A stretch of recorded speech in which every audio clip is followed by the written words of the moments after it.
decided that it was time for me to open my own catering company. And so about a month ago, I left the hub and the playground, and now here I am, and I have Dolma's Delights Catering Company, and I get to cook competitively and, do what I love every day for myself. When it's sometimes hard for people to understand that the world of pastry and the world of savory chefing is about as different as like football and baseball. It both has the word ball in it, and it might have the word chef. But it's literally, if you're a great athlete in one, it doesn't necessarily mean you're an athlete in the same way in another. They're very different sports. Pastry is a very different game than the savory side of the game. Most great pastry chefs can do great savory, and sometimes savory chefs find it a little harder to do great pastry because it's so technical. Will you talk a little bit for us about your world? Because last night you brought an expertise and flavor philosophy in your dishes on the savory side that suggests that maybe we've been missing out on one of the great talents in the savory cuisine scene here because you were hiding behind the sweets. And we were just so happy to get them. Man, we didn't need to dig any further, but maybe we've been missing out. Yeah, I mean, that's kind of why I wanted to do my own thing, start my own catering company, because for me, I started out in the culinary world as a savory chef. My first job was the executive chef I opened Contigo in 2010, and I did my own dessert menu. It was a very small restaurant, so I did the savory and dessert, and I just researching and experimenting and making things for the dessert menu. I was like, holy crap! It was amazing to me. It's like science, and I mean, for me, it translated into almost like magic because you're doing these things and measuring and controlling temperature. Then it's like, boom, you get this beautiful, delicious, sweet treat. And so it's definitely like, for me, when I'm doing one or the other, when it's savory, it's like you can really move quickly. And I feel like doing pastry gives me extra momentum when it comes to savory because I am so disciplined and organized with the pastry side, so I can kind of apply that into a quick way of thinking when I'm throwing things into a pan or making a quick little sauce.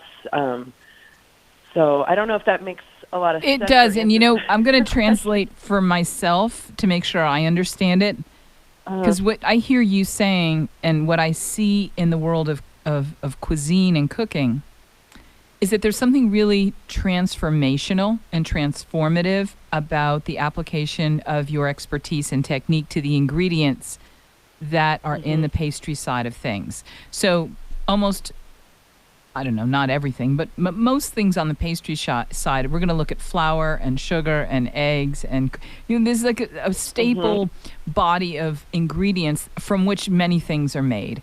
Whereas on the savory side, there's much less of a what I'll call transformational or transformative impact of the chef. You will compose and you will create beautiful dishes, and you will pair things together.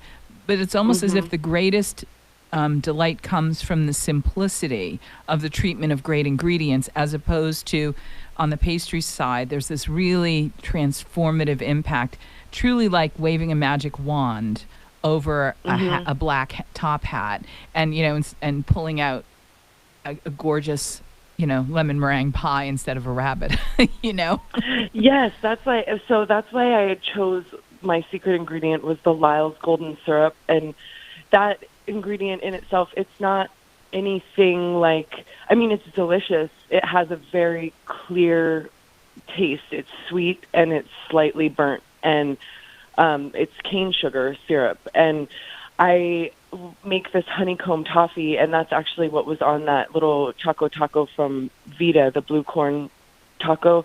And so it's like a little crisp kind of honeycomb toffee, but it is so simple.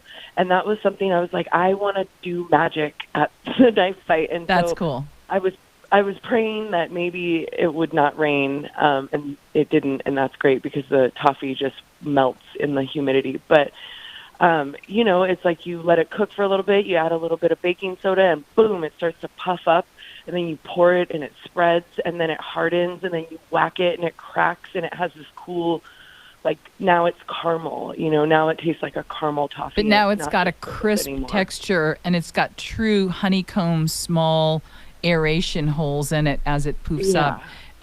It's one of my all-time favorite candies, and you must promise to make me some on my birthday next year. Hey, listen, we're running out of time. I want to give you the chance to tell everybody how they can find you and your incredible food, and how they can find you to come to their parties.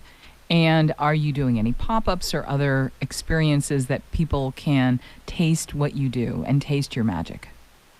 Wonderful. Thank you.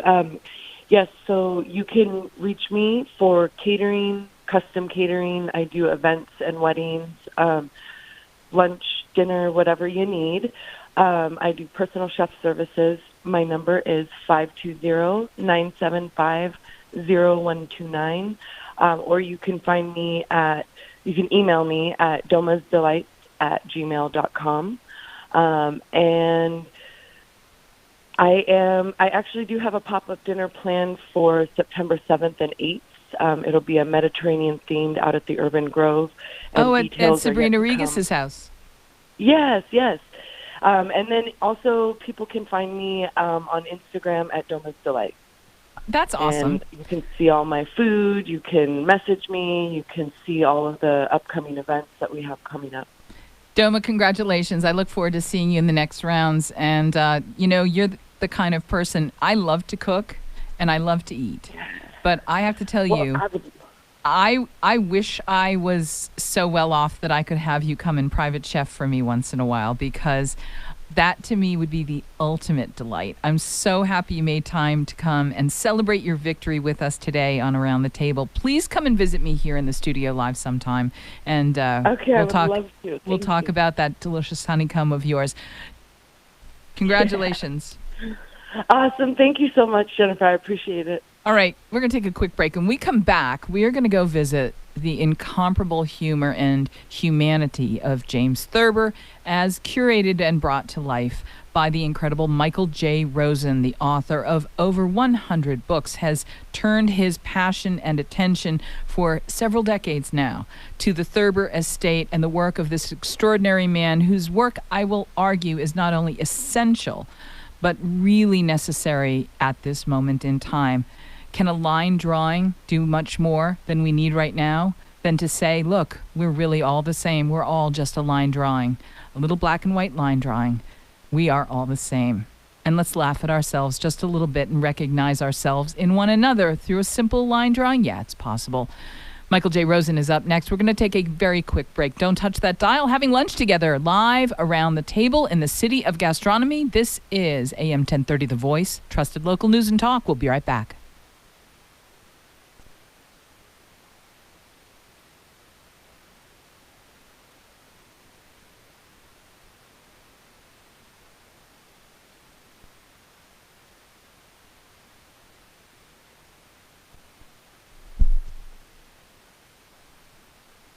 It's still too tall. Hey, welcome back.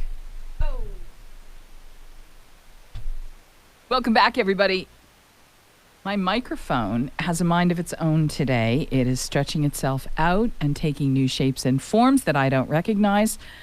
It is still a microphone, and it still connects this moment in time between you and me and the incredible Michael J. Rosen, who joins us. This is Around the Table, live from the city of gastronomy, where each and every day we invite the most interesting and influential tastemakers, newsmakers, lawmakers, style makers, storytellers, artists, movers, shakers, foodies, and friends. We've been saving the seat at the head of the table for you, our guest of honor, and it's really a delight to welcome you.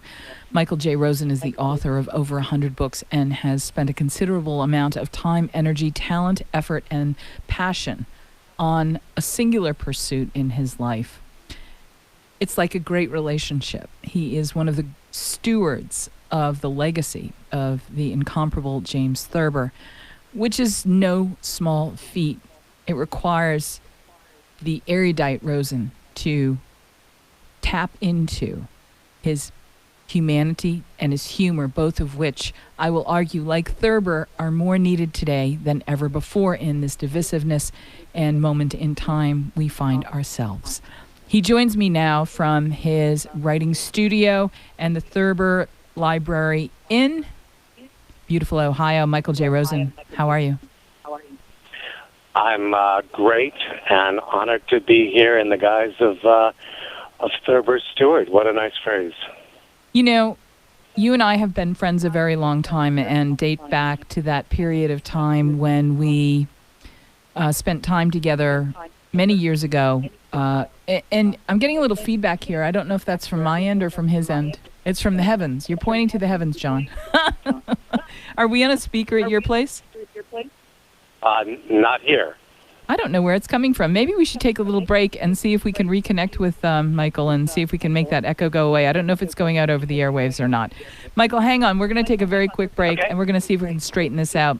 Stand by. This is AM 1030 The Voice, trusted local news and talk.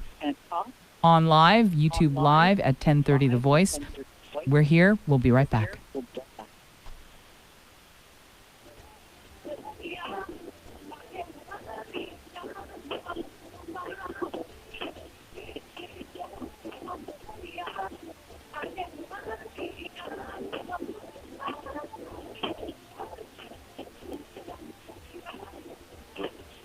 Come back.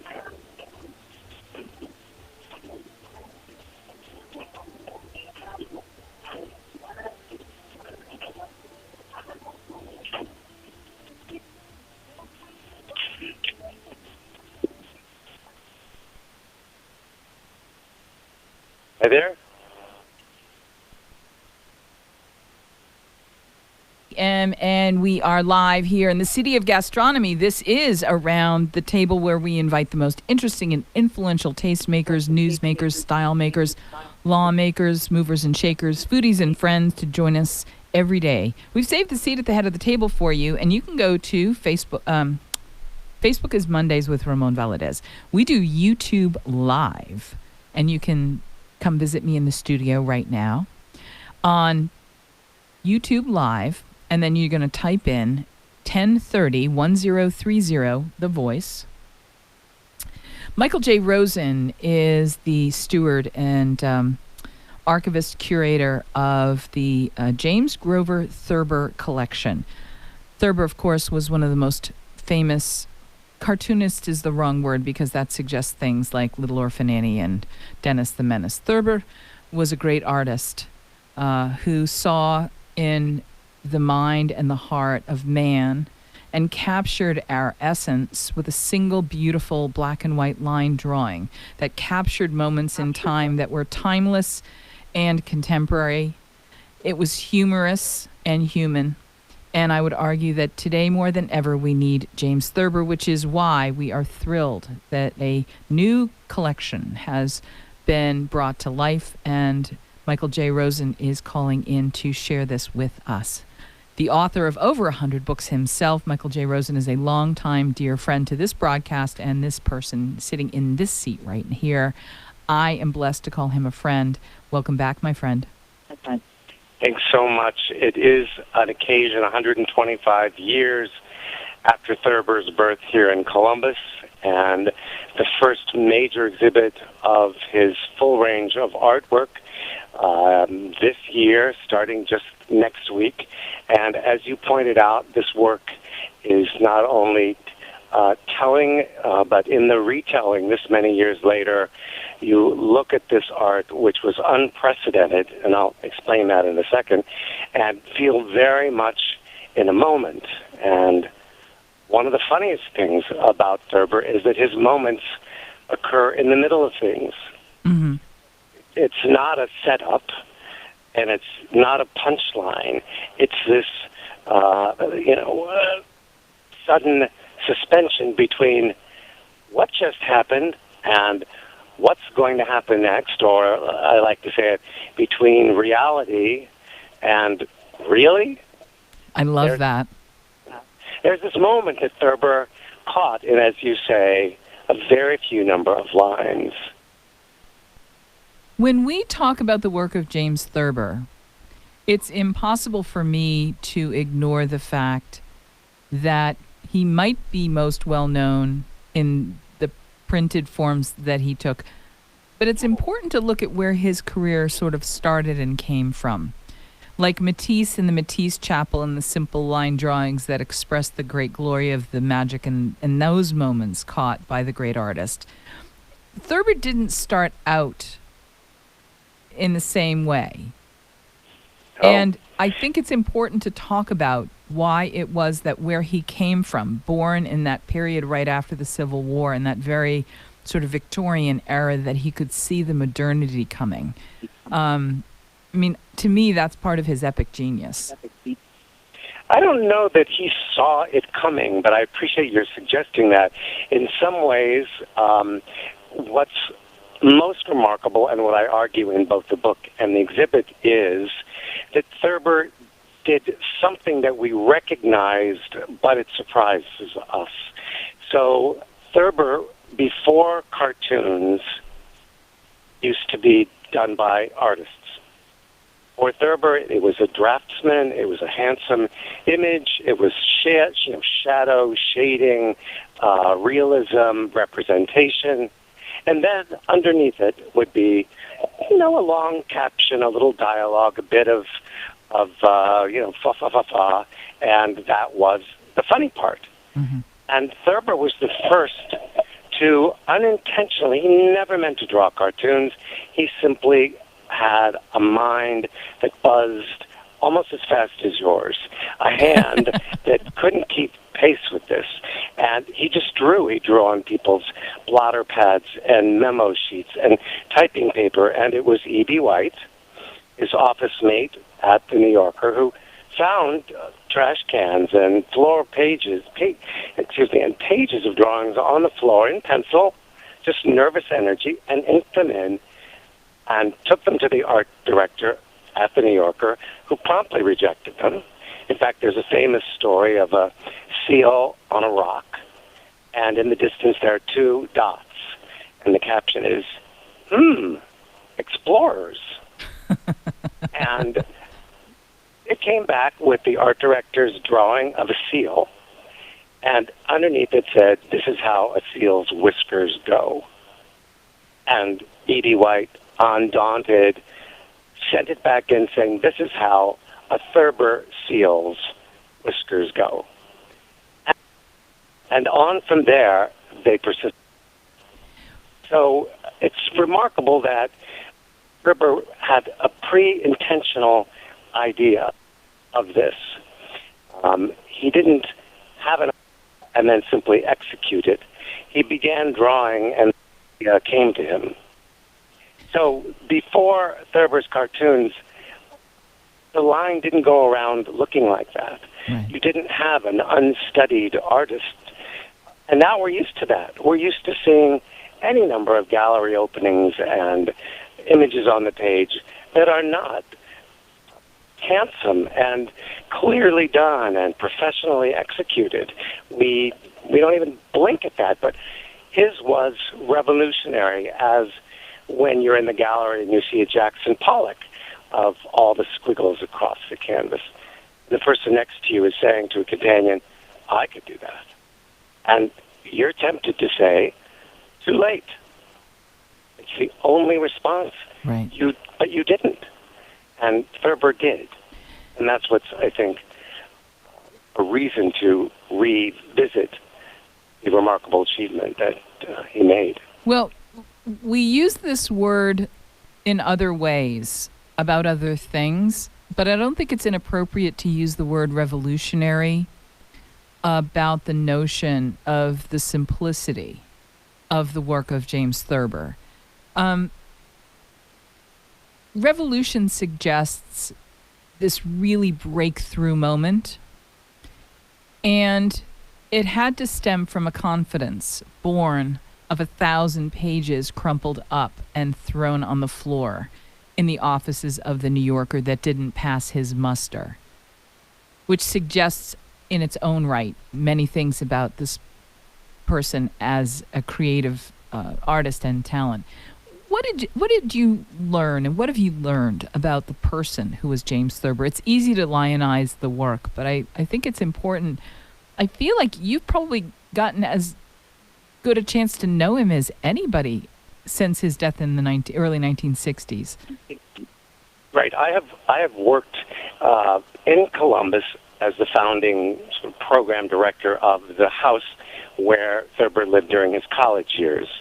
I have worked with Rosemary, his only daughter, for these years, his granddaughter, who designed the book and has been my sort of companion on this journey through 6 books now.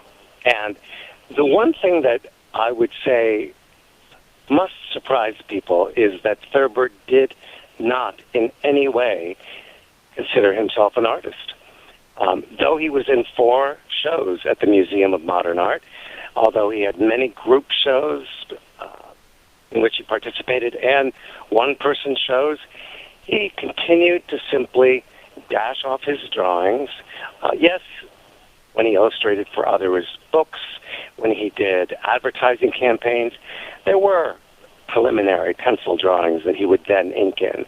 But for the most part, there weren't thousands of pages of crumpled paper for his drawings, but he would quickly say there were for his writing. He was an unbelievably earnest and assiduous creator of prose. He's often held up as an example of just remarkable use of the English language. But the drawings, he would say, I did that between writings to relax. His drawings, he would say, if you stretched out all of the lines I've ever made, they would equal 1.5 miles, which is, in fact, the title of the book and the exhibit. But he did nothing archival. He did nothing to store or keep or preserve his work. He mostly gave it away. He didn't seek opportunities to exhibit. So, on the one hand, he was a very professional and trained and capable writer who changed humor in a similar way. I'll get to that in a second. But about drawing, in some ways, it was a surprise to him.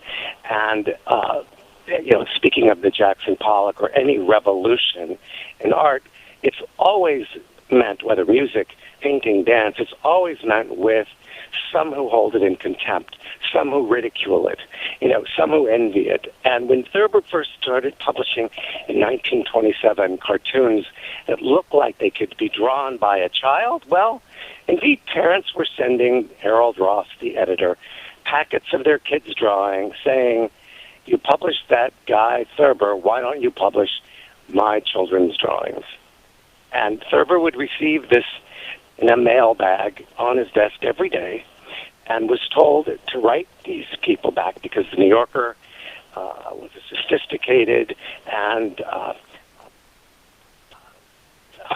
earnest magazine where they would reply if you wrote in. And Thurber wrote them all the same letter back. Yes, your son or daughter can draw as well as I can. He or she just hasn't been through as much. and there you're getting to your core point, which is why do we have humor? Why do we need humor? Why is there humor? It's because we have gone through so much. Thurber talked about his times, and remember, this is pre-World War I. He couldn't serve because of his blindness in one eye that eventually took over the other eye. The years between the wars, the Great Depression, Prohibition, the Cold War, he said the times are falling apart like dunked toast. Mm-hmm. And yet, he knew that humor was an important battle to fight in whatever corner that one could. Your choices when you're low, when you're aggravated, grieved, are either to whine, be despairing, be an unpleasant dinner guest, or to attempt to make light of the situation, not to make fun of it, but to help people think that, yes, there is something ahead. It is lighter than you think, and humor always takes its roost in what ails us, what perplexes us. And when I've pulled together the images for this compendium for the exhibit, some of them, yes, we can shrug and say, yeah, that's kind of a little antiquated, a series in the book about how men and women have romance. We can't even look at the concept the way we do now, what gender is or how it's portrayed. On the other hand, I hate to think that this is as timely as it is, there's a drawing of a woman coming to her next door neighbors, knocks on the door. You can see that this has just happened. She has a gun, she has a rifle-ish thing in her hands, and she's saying to the couple on the couch, have you folks got any .38 cartridges? And that was in an era when mobsters, ruled the airwaves and the newspapers, when people morbidly followed the crime bosses and the gunning down, and whether it's Chicago or the mob, and all of that material is very different than it is now, except that cartoon remains very relevant. And that's simply one I'm picking out for. What's really remarkable to me also about Thurber is he was really, in many respects, born just sort of an ordinary person. And it's that very ordinariness that resides like a seed or a spring, a wellspring inside of him, that bubbles up to allow him to connect his extraordinary, insightful empathy and the psychologist's eye, his one good eye, right? To be able to translate and find and distill that moment of ordinary humanness in each of his works, from which we will all be able to connect and relate and see ourselves. How can you draw a line drawing cartoon and have that become a cultural mirror from which everybody can relate? This, to me, is the extraordinary gift of this, the truly extraordinary gift of this ordinary person, this person born under a relatively ordinary set of circumstances. We should also remind people that starting in the 1920s, all the way through the 1960s, this prolific man produced a number of books, several of which you will find here in Tucson, Arizona, where we celebrate the Tucson Festival of Books, and I know you've been to that. We've loved having you for that. And we celebrate books and publishing. We love books. We have the Friends of the Tucson Public Library book sales. And I don't know that there are any organizations in any one city besides Columbus, Ohio, Thurber's birthplace, where you might find as many great Thurber lovers as you do in Tucson. You will find the books at Bookman's. You will find them at the Friends of the Tucson Public Library book sale. And through the period in which he was his most prolific, from that first title, Is Sex Necessary?, which I love watching people pick up and then look around to see if anybody looked at them, pick that volume up at these book sales, and then they'll open it up and they'll look around again, and then they'll start cracking sweet, soft smiles, because these are really very innocent, lovely books, and yet they do suggest so many things all the way through to his later works. Thurber was not only prolific and humorous, but he was human. And I was wondering, as we were preparing for this conversation today, if I might see something. You know, I'm the queen of the blinding glimpse of the obvious, and sometimes I can look at a body of information and something will jump out at me. And I wondered why, aside from the geography, why Thurber spoke to you in all the ways he did. And I noted that there is a relationship between man and animal, and particularly man and dog, that repeats in his work. And I have said many times that, like Thurber, you are the James Thurber of our time in the way that you do the work that you do. You are an artist. You are a writer and an author. Talk to me about the relationship between Thurber and dogs and the way he captures an essential relationship of man and animal, and how that relates to your life and what you resonated perhaps with that? All of the above. These are great. These are great questions, and let me see if I can quilt them together. Thurber was born modest circumstances in Columbus, Ohio. Took a bow and arrow during a game of William Tell in the eye from his brother. Became a sort of retiring, something of an outsider, awkward kid. Although he became class president, started doing some theater at OSU. He met Elliot Nugent, with whom he later wrote The Male Animal, much more of a college, carousing, theatrical guy. Floundered around a bit, didn't finish OSU, did a stint at the Columbus Dispatch, did a little on the Paris edition of the Tribune, tried writing novels. He was not driven to be what he became. And I think it was the New Yorker magazine that really was the crucible in which he was able to generate this persona that never lost sight of Columbus, Ohio, his Midwestern sort of humble roots. Even though he lives in Connecticut, New York, he's gathering at the Algonquin, he's, sharing cocktails at Costello's bar and being, very much a man of the hour. At one point, his books were the most read of any American in the world.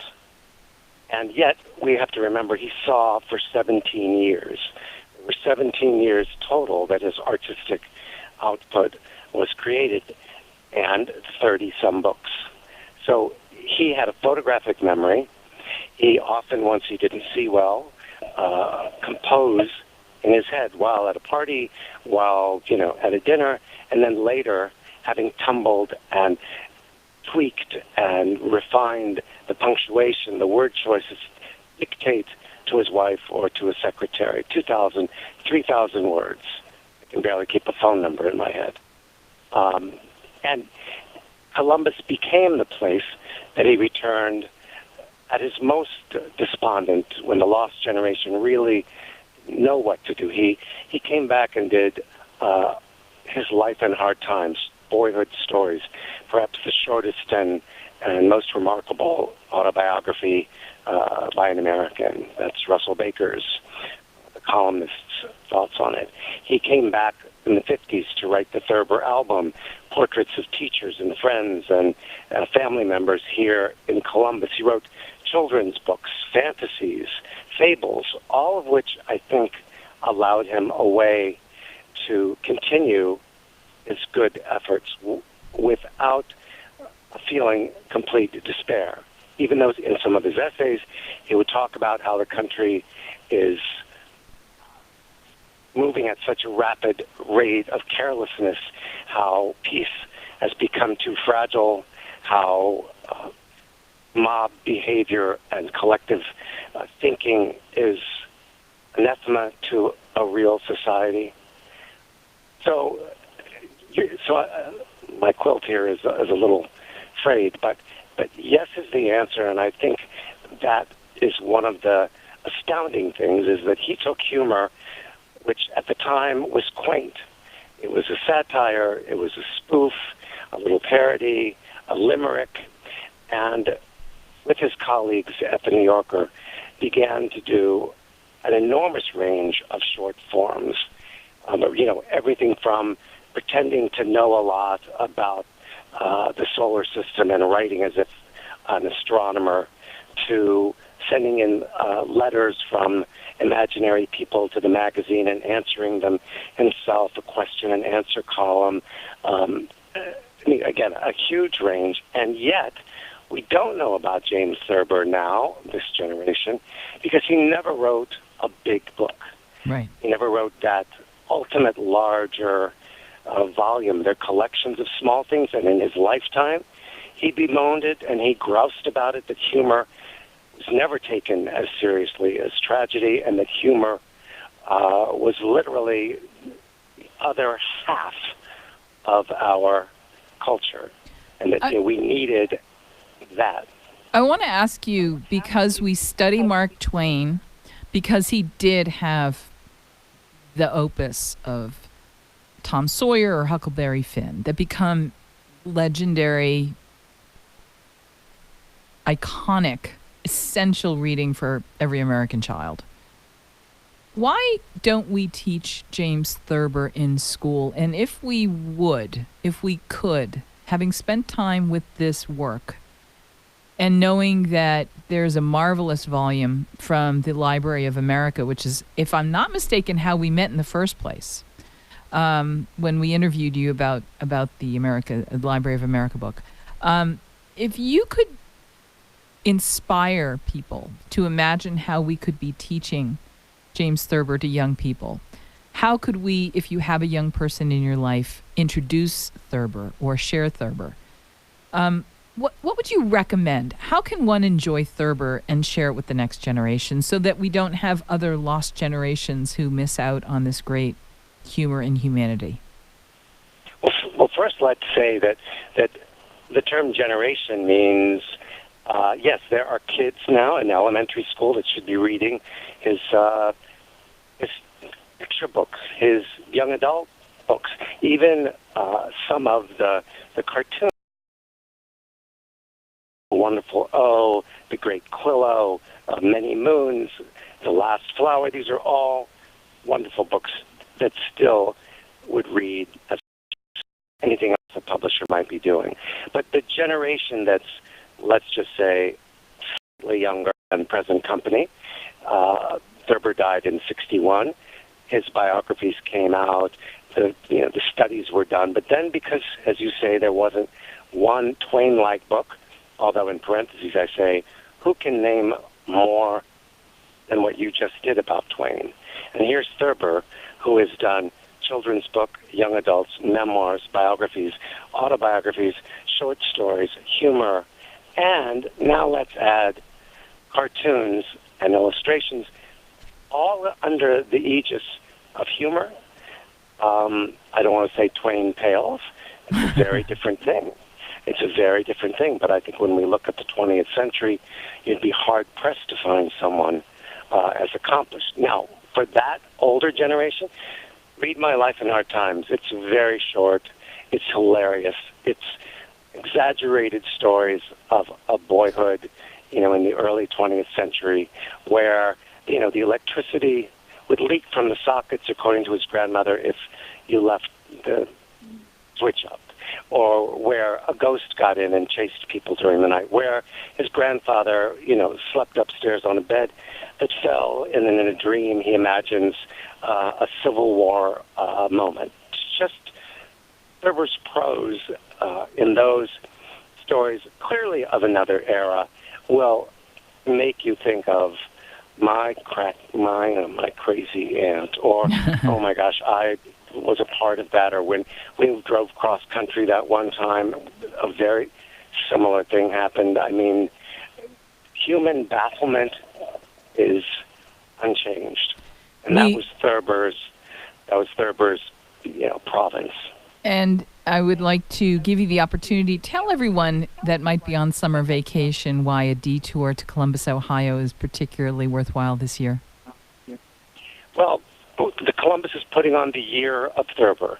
So the visiting of Thurber's boyhood home, it's a cultural center, and not 15 steps away, you're at the Columbus Museum of Art, where for 6 months will be a gallery devoted to Thurber's work. There are walking tours of other areas that they could see, other programs that will be going on, lectures, and it's as someone who goes between Columbus and Tucson many times, there's a lot of delicious things shared. Indeed, the restaurant community couldn't be more vibrant. The cocktail boom has been set off in a very big way here. And let's tell everybody in the seconds we have left about the book and where it's available on Amazon.com. What should we be looking for? You can go to jamesthurber.org, and that's a hub that I've created to get everywhere. But you can go to any bookstore and get a mile and a half of lines. Or the other book I'd recommend, Collected Fables. His fables, very short, read them aloud, just one or two a day. They're a remarkable tonic for the times we're in. Progress was all right, he said, only it went on too long. James Thurber, one of my all-time favorite lovers of words for people like me and my friend Michael J. Rosen, our guest today, who love words. Thank you for being here, and thank you, James Thurber. Michael, thank you. Thank you. We'll be in touch. We're going to be back with more in the second hour. If you are going back to work or finishing up your lunch right now, do me a favor when you get home today. When you get home, hug your kids, count your blessings, and we'll be back with more right after this.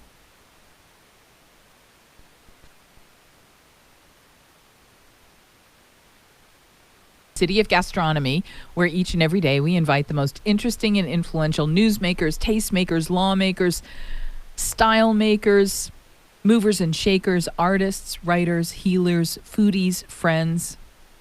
Today is a very peachy day. I have just been enjoying my own luncheon. Today I have the most gorgeous peach. It's a seasonal peach. It's a it's a freestone peach and not a cling peach.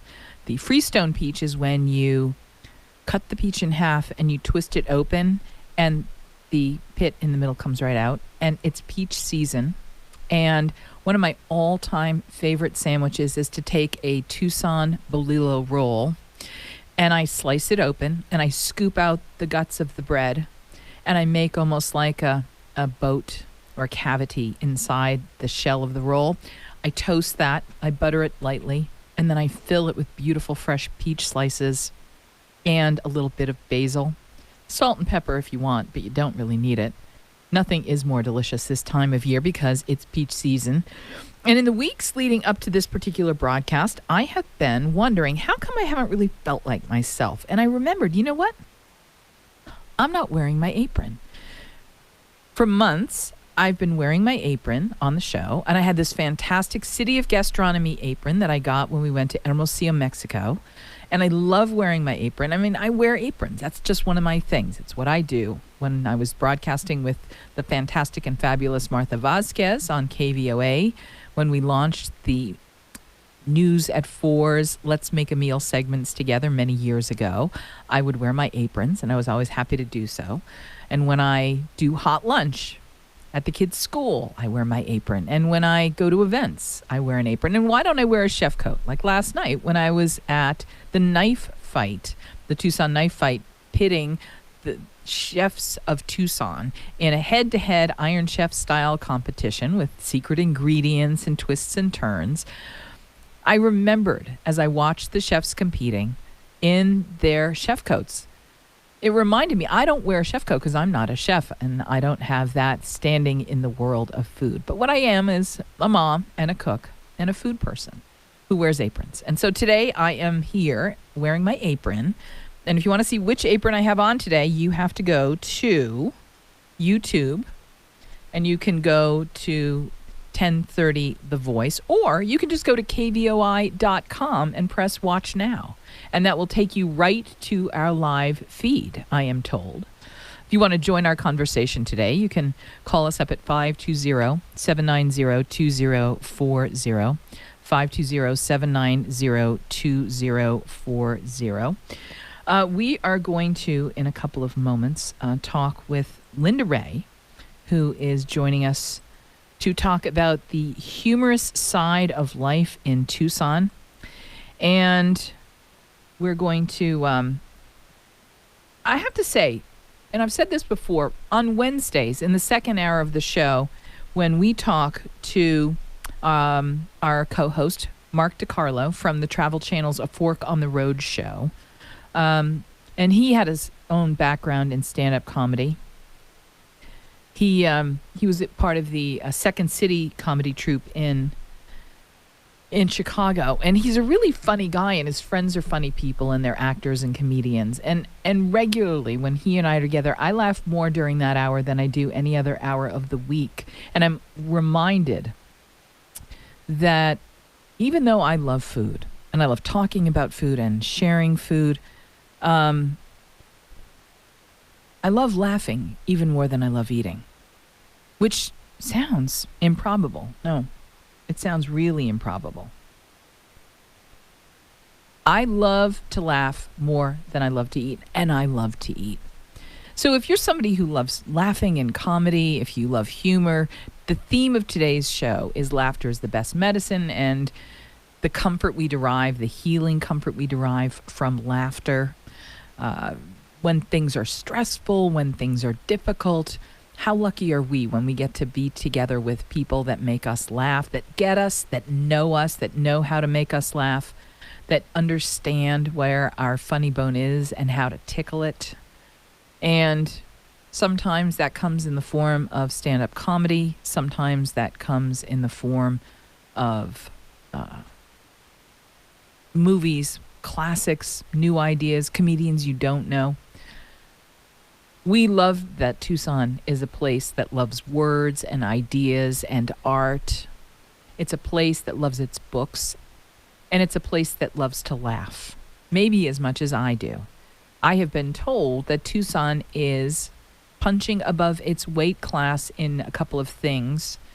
One is craft beer, and there's a tie between the craft beer world and Borderlands Brewing and an upcoming comedy event and comedy. We also punch our above our weight class in the comedy realm. We have a lot of very talented, very funny people here in Tucson, Arizona.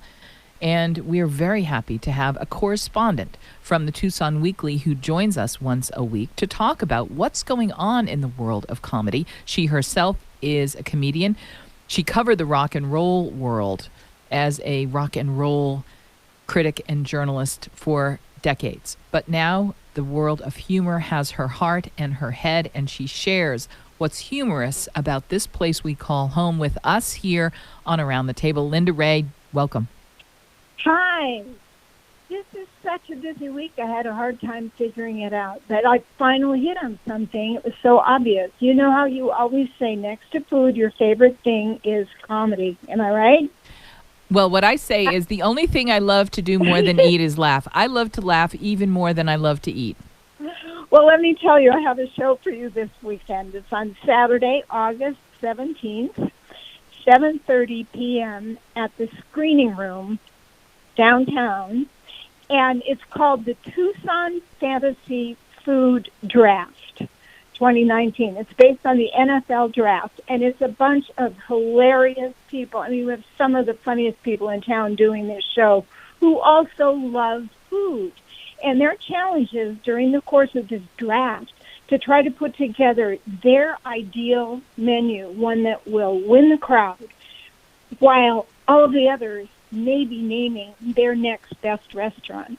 I'm not that familiar with the draft, but I know these people, and I've seen a piece of what they're going to do, and it's just hilarious. It's like having the privilege of sitting in a living room with 6 of the best comedians in town and having them just squabble about food.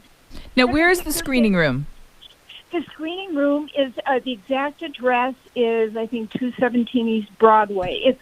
It's right downtown. It's a half a block west of the bus station, Ronstadt Center. And if I'm not mistaken, it's right near Elliott's. Yes. Yeah, Elliott's was next door. Yep. Yeah. But so there are lots of places around there to have dinner if you want. But they have great popcorn at the screening room. And some local beers like you were talking about. But this is the show I'm going to. There are probably 6 shows on Friday. Everybody knows to go to TucsonComedy.com and take your pick of what's out there. But this is where I think you'd have the most fun because it's all about food and good food in Tucson, local food. Linda, how did you get into comedy? You know, well, it's interesting because there is a show Nancy Stanley does called The Estrogen Hour, which fosters and introduces women in comedy in Tucson. We have an uncommon number of really good women comics in this town. We're playing above our weight, but it's a lot due to her show, The Estrogen Hour, and it's happening again on the 25th of this month, but she invited me once to be a virgin on The Estrogen Hour she always has people who've never done comedy before, but she knew I was a writer. And I think she thought I was a little funny. So she invited me to be on the Estrogen Hour, and I loved it. I did. People really seemed to enjoy it. And then I just kept finding other opportunities. And it's super fun. And then I got into improv.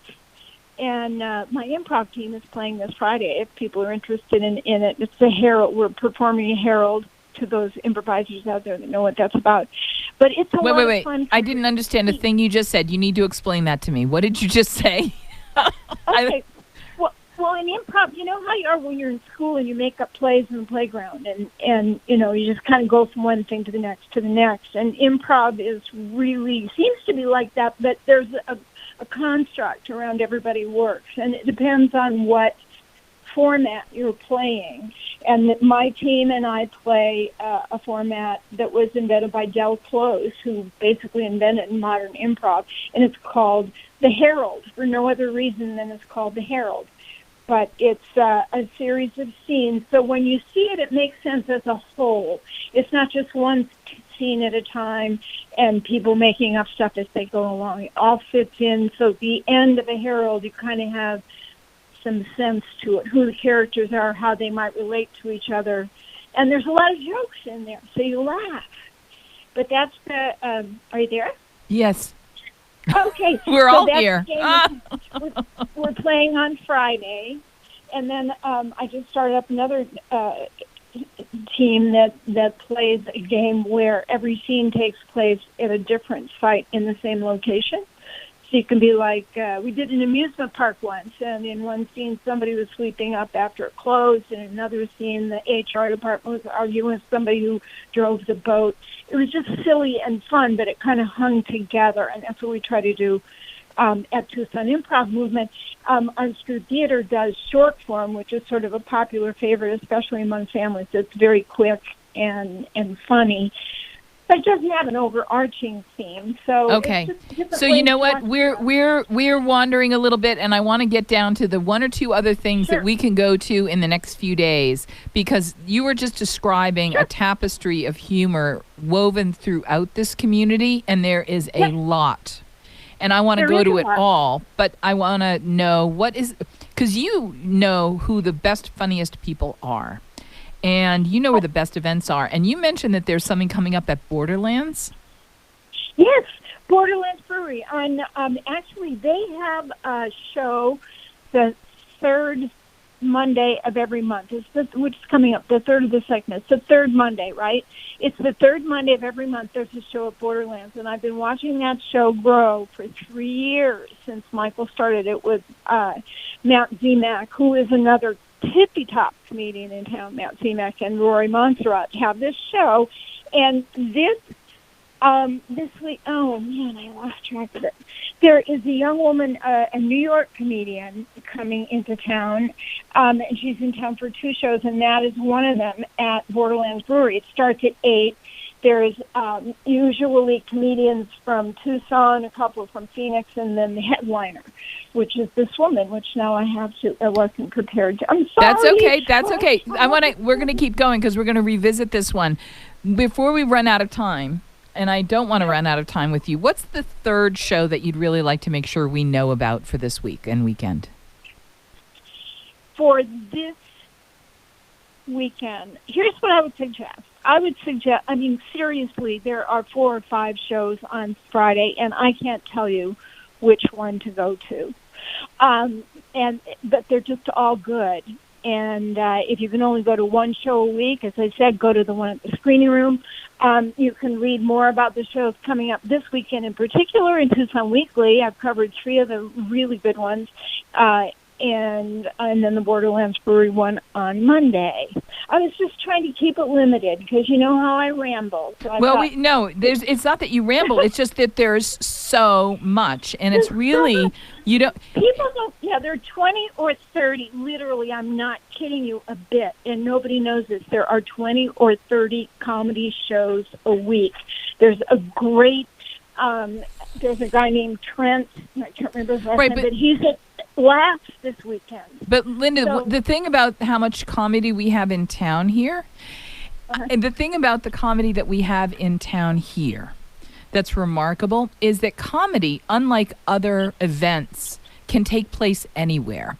An ice hockey game can only take place in an ice rink. A baseball game can only take place on the baseball diamond. Comedy can happen anywhere. Movies happen in movie theaters. Comedy can happen anywhere. What makes this particularly important for us to read Tucson Weekly each and every week for is your not only identification of the best shows, but the where these things are going to happen. It's not just that you can go to a great craft beer place like Borderlands and see a comedy show, or the Screening Room, or you could go to a place called Laughs, which, you know, they're in the business of comedy, but how many other places are there? They're everywhere. This is the thing. I mean, in Phoenix, there are like 6 comedy clubs that do nothing with comedy. We just have the one. So our comedians are industrious and smart enough to create their own shows and find their own places. We have 3 new open mics in Marana that just started in the last 10 days. And we already have a show up there on every other Thursday. So it's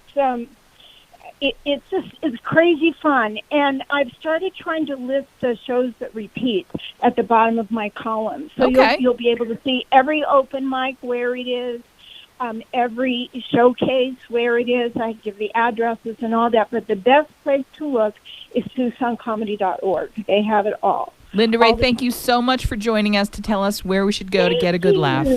It's very nourishing. Okay. I hope so. I hope to see you Saturday. See you then. Bye-bye. Thanks. Cheers. We're going to take a very quick break. Up next, we're going to visit with our friend Kelly Fryer, the gubernatorial candidate who inspires us. And she's here live in the studio. We'll be back with more right after this. You are listening to Around the Table live from the City of Gastronomy, AM 1030 The Voice, trusted local news and talk. We'll be right back.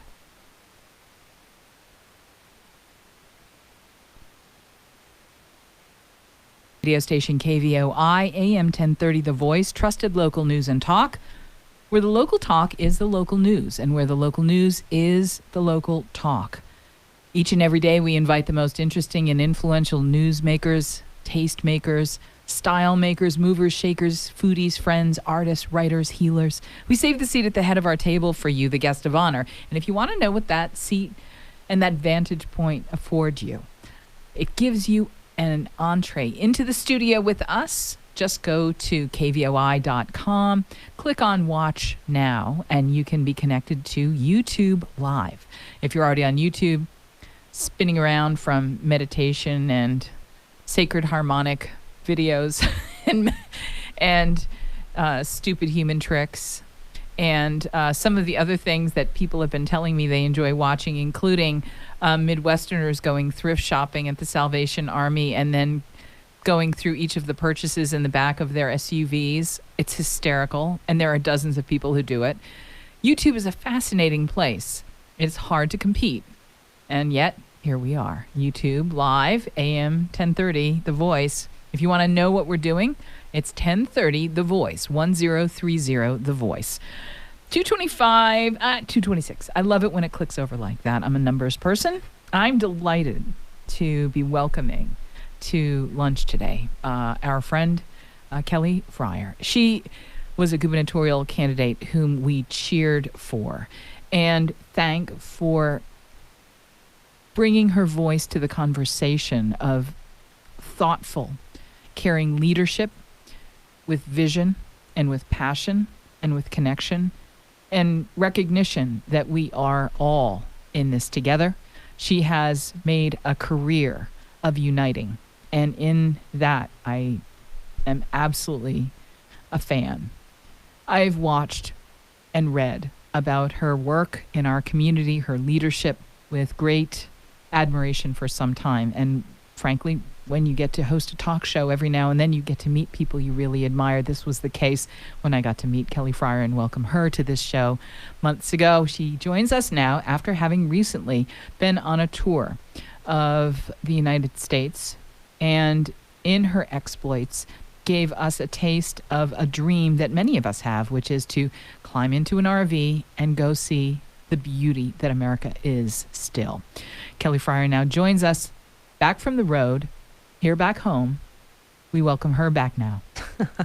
Thanks, Jennifer. It's so good to be with you. And did you have as much fun as you looked? It was amazing. And I wish I could say there was a tour of the whole United States. We had a month. I've never taken that kind of block of time before to travel, and it was incredible. We left here at the end of June.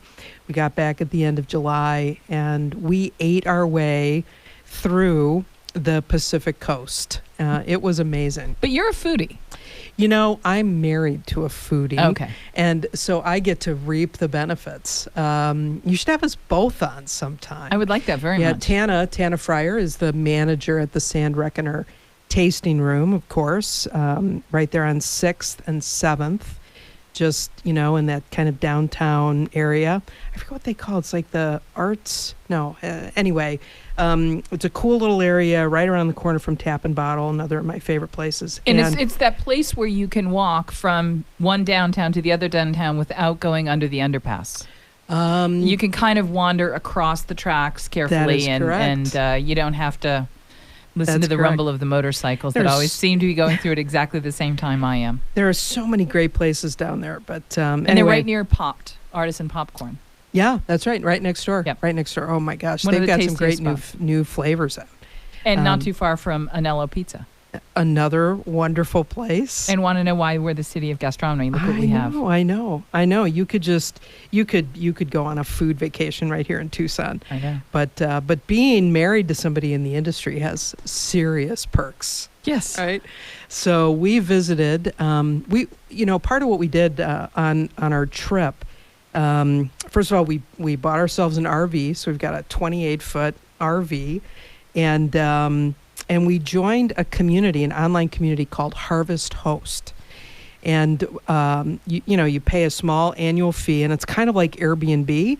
You go on, you can find wineries, orchards, vineyards, breweries all across the United States, Canada, and Mexico. Wow. And stay for free.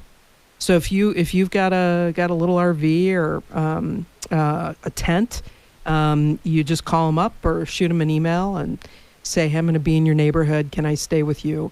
And we stayed at some incredible wineries in California and Oregon, and met just the most amazing people. And of course, you really get a flavor for the not only for the wines, but for the earth and for the community and for the culture in those communities. It was pretty amazing.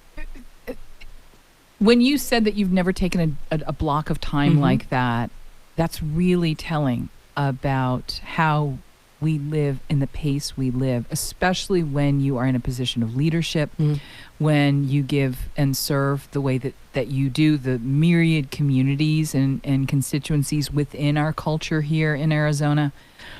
I was really struck by this idea that if you've done something that you've never done before, how did it change you? Oh my gosh. I started the trip, because it's been a long couple of years, professionally. And I started the trip asking myself each day, what are we going to learn today? Who are we going to meet?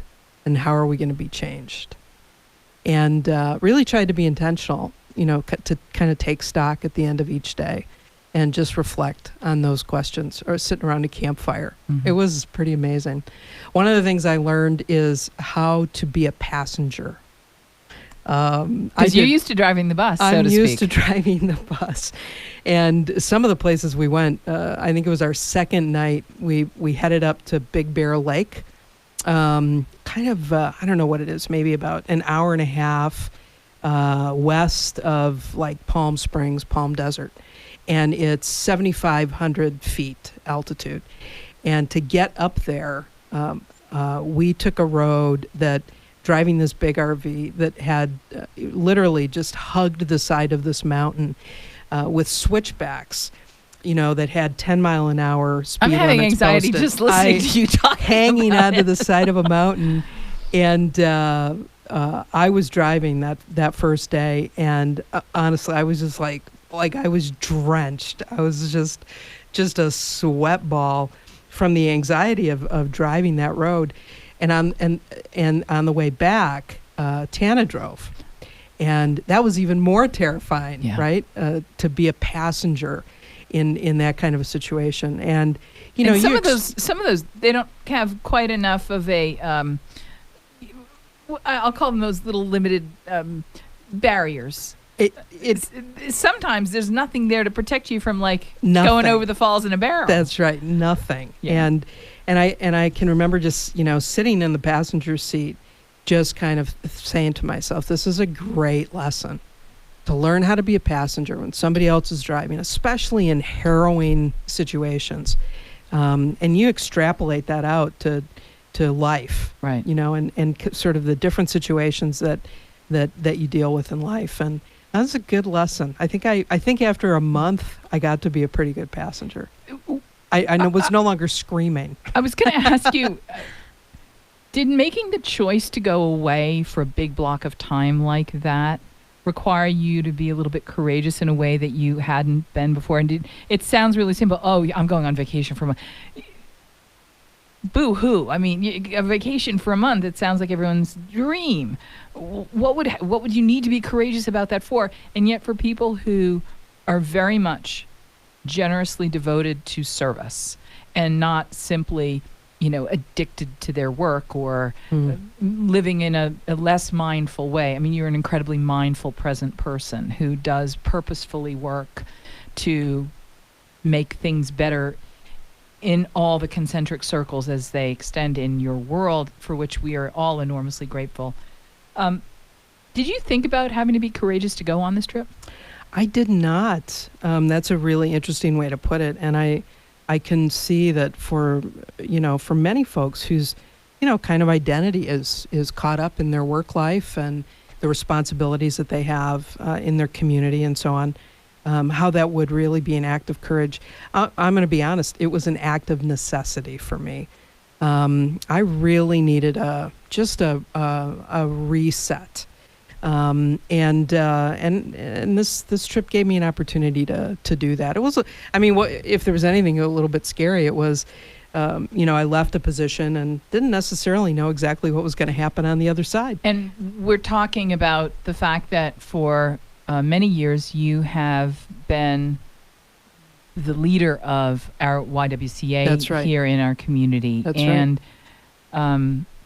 It's one thing to go on LinkedIn and look at what your job description was, and then it's another to understand the impactfulness that you've had in our community to literally multiple generations of girls and women concurrently, looking back, looking forward. It's a footprint that's still making an impact. Let's talk a little bit about the Y, because of its place in our culture and community, your leadership there, but most importantly, because in all times, when you get a little bit of time to look back, you've had time to think about how many lives you've touched. And I wanted to talk to you about that, because it must have been awfully, powerfully, emotionally enriching for you to consider the people whose paths you've crossed and lives you've touched at the Y when you were at the helm. Will you talk about, can you talk about that yet? Is it still too, close to, we're not have enough history yet about it? I think the way that I think about it and reflect on it will, of course, change, as time goes on. I will say, I have a deep sense of gratitude. I got to work with some of the most amazing, powerful, creative, courageous, committed people I've ever worked with in my life. Folks on my staff, folks on the board, as well as the thousands of women every year that the YWCA serves, helping them get jobs, start businesses, kind of get their lives on track. I just feel so thankful for that opportunity. It was clear to me when I came back after the campaign that it was time for new leadership at the YW. I came back, to a community, not just at the YW, but to a community, an activist community, the folks that we work with and work beside and serve at the YW, the depth of anxiety and frustration and fear and anger that people have, and when I say people, I'm talking about, folks that are people of color in our community, folks that are maybe lower income. There is just so much anxiety and anger in our community. And there's a cultural war between haves and have-nots. Exactly. Is how I would put it. Yeah. Maybe indelicately. Yeah, no, I think that's right. The decisions that are being made along our border, there are folks in our community whose friends and family members and coworkers and neighbors are living, I saw a meme, on Facebook the other day. One day there will be a book written, The Diary of Ana Franco. That we're living in that kind of time where people are being disappeared out of our communities. And it's happening in plain sight. We're not hiding in attics anymore. And what's so funny is not long ago, maybe a couple of weeks, I was having this conversation with a friend socially. And we were talking about the fact that we have some different politics. I said, I love you. And she said, I love you. And my husband loves you. And my kids love you. I said, good. Can I come hide in your attic when they come for me? Mm.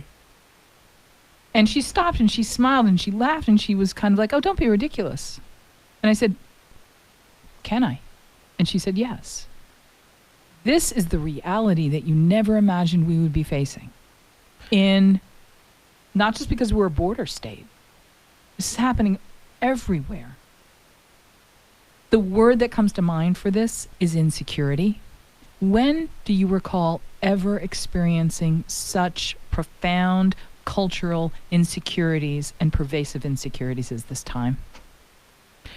Well, not in my lifetime or my experience. Of course, I'm not a person of color, and so I know that there are communities that have been experiencing this level of fear and anxiety for forever, and it's just intensified in this time. It's not new, but it has intensified. And so, the YWCA, I think, plays a really critical role in this community. And it became clear to me, that the politics and what's happening culturally in this community and beyond, that organization needs a leader who I think reflects the community that it serves. Mm-hmm. And so, even though it was hard to leave because of the relationships that I built and just the gratifying work. Well, and the work's not done. The work is not done. How do you walk away from a gig like that? Well, I did it happily because I think that the organization will become stronger with leadership that reflects the community it serves. So, bittersweet to be sure. We're going to take a very quick break. Kelly Fryer is our guest. If you'd like to say hello and thank her for her role in bringing attention to this beautiful community and to her role in leadership, 520-790-2040 is our number. We'd love to hear from you. AM 1030 The Voice, trusted local news and talk. This is Around the Table, live from the City of Gastronomy. We'll be right back.